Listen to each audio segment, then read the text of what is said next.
Yeah, that's fine, it's fine. Okay lang. Sige. She knows you're gonna ask me about Briefly comment siguro. Yes. the election. Yeah. Yeah.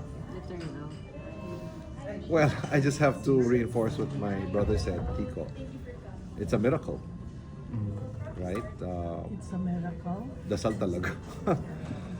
Because it's not something any one of us anticipated.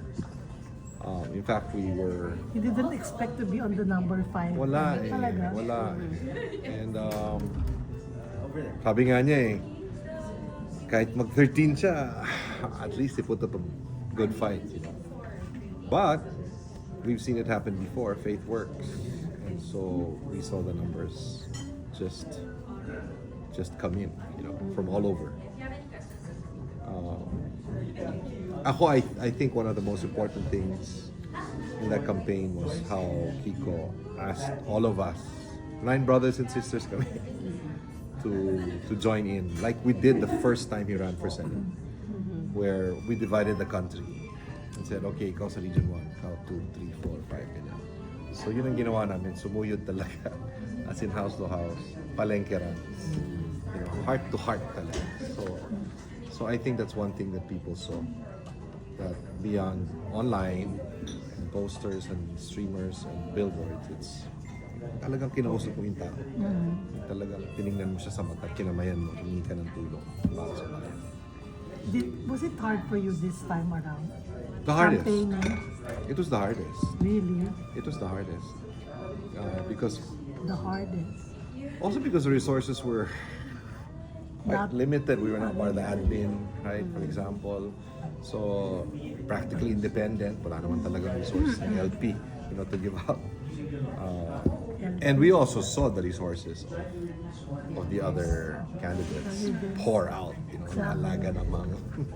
So it was tough. It was tough. Also because he was the favorite of trolls. Yeah. Of misinformation. In fact, he said this, right? When he saw number 5 siya, he said, "Oh my God, fake news." Sabi niya. Disinformation. Yeah, disinformation again. Oh, he thought it was fake. Oh yeah. In fact, the day before when this survey came out saying that he was in the top 5, my family, we talked about it. That's disinformation to make us complacent. But it turns out na tama pala. Pero prior ba, yung na last stretch ba, Sir Anthony, parang kinabahan kayo? Kasi may mga surveys na, di ba, out of wala lang pa sa Magic 12. Yeah. Si, and then what's the reaction of the family immediately na yung partial and official? Kamusta yung family? Kabado talaga, you know. There's wisdom in running scared. Kiko always runs scared. My father, since we were grade 1, grade 2, always had us join elections already in school. You know, class president, class vice president, and his principal was always run scared. So we were scared. But who do you lean on when you're scared? So grabe naman ang every Monday night prayer meetings ng pamilya on Zoom for the campaign. And again, we just had to do with what we had. And so whether it was a connection in government, it was a friend in business, kamag-anak, o dating nakasama sa politika or NGO in whatever province, we just went and said, let's do this, you know. And it's amazing because, like for example me, I go to Siquijor last week, wala akong kilala doon. Wala kaming kasama doon. Alone with my own team. Kanya-kanyang team eh. You know, so I had a team of about 4 or 5. But when we got there, somebody knew the vice mayor and the governor, made a call, and somehow we had a few minutes with them. And Governor Jake, that's his name, you know, said, "Anthony, because you came here, you will be in my sample ballot. Because you came here. Dahil pumunta ka rito." Yung ganun. And of course, when you go to Siquijor and you do the ferry walk. Did You know ferry walk of Ann Curtis? Yes, I did a ferry walk. Of course. So, you go to the lake and... Why didn't we see it? Hindi namin nakita. Pero nakita ng mga taga Siquijor yun. You know what I mean? Pumunta sila rito. Yun lang naman kailangan, di ba?